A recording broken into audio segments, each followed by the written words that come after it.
देखिए, राजगीर जाना था इसलिए पहले आ गए। बाहर के लोग समझ सकते हैं, पटना से राजगीर जाने में कितना समय लगता है। उसके चलते वो इतनी हड़बड़ी में हो गए कि एक दिन पहले आना था तो जल्दी में आना पड़ा।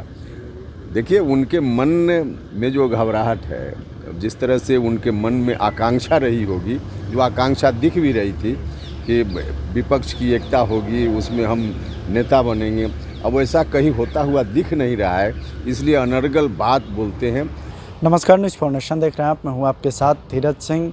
पूर्व केंद्रीय मंत्री और आरएलजेडी अध्यक्ष उपेंद्र कुशवाहा ने आज दिल्ली में जेपी नड्डा से मुलाकात की। मुलाकात के बाद पत्रकारों से बातचीत करते हुए उन्होंने बताया कि वो कल भी एनडीए के बैठक में शामिल हुए थे। उसके बाद जो बीजेपी के शीर्ष नेता हैं उनसे आज दिल्ली में मुलाकात हुई। मुलाकात के बाद कैसे एनडीए और बीजेपी, खासकर उनकी पार्टी को मजबूत किया जाए, इन तमाम विषयों पर बातचीत की। उन्होंने साथ साथ ये भी बताया कि जो कल बेंगलोर में विपक्ष की बैठक हुई, नीतीश कुमार प्रेस कॉन्फ्रेंस में मौजूद नहीं थे, इस पर उनका कुछ अंदरूनी जो इच्छा थी वो पूरी नहीं हो पा रही थी, इसी के कारण वो छोड़कर आ गए हैं।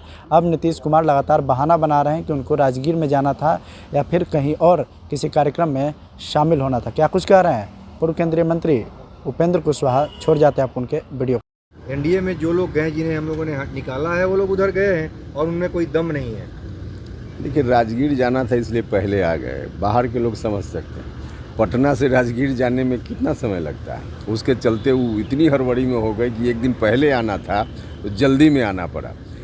देखिए, उनके मन में जो घबराहट है, जिस तरह से उनके मन में आकांक्षा रही होगी, जो आकांक्षा दिख भी रही थी कि विपक्ष की एकता होगी, उसमें हम नेता बनेंगे, अब ऐसा कहीं होता हुआ दिख नहीं रहा है, इसलिए अनर्गल बात बोलते हैं और कुछ बोलना है अंत में आकर के। अब कल की घटना है और आज जाकर के अभी कुछ देर पहले उन्होंने रिएक्शन दिया। राष्ट्रीय अध्यक्ष भी उनकी पार्टी के, उनको भी रोका गया था, बाद में चल करके अब जो कुछ भी स्टेटमेंट है सोच समझ करके स्टेटमेंट दे रहे हैं। बाकी जो नेचुरल, जो उनके मन में फील हुआ है, उसको उन्होंने दबा कर रखा है। तो आप लोगों के ऊपर एक तरह से निशाना साध रहे हैं कि जो एनडीए के लोग हैं उनमें दम नहीं है, और दूसरा ये कह रहे हैं कि जिनको हमने निकाला है, इधर से हटाया, वही लोग उधर जा रहे हैं। अब इस तरह का स्टेटमेंट दे रहे हैं।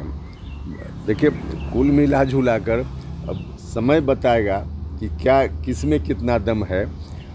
विपक्ष की एकता की जो कोशिश है वो कहीं से रंग नहीं लाने वाली है, इसलिए इस तरह की बात बोल रहे हैं। और प्रधानमंत्री जी के नेतृत्व में जिस तरह से एनडीए अभी आगे चलने का डिसीजन हम लोगों ने लिया है, तो इसका कोई मुकाबला कहीं है क्या?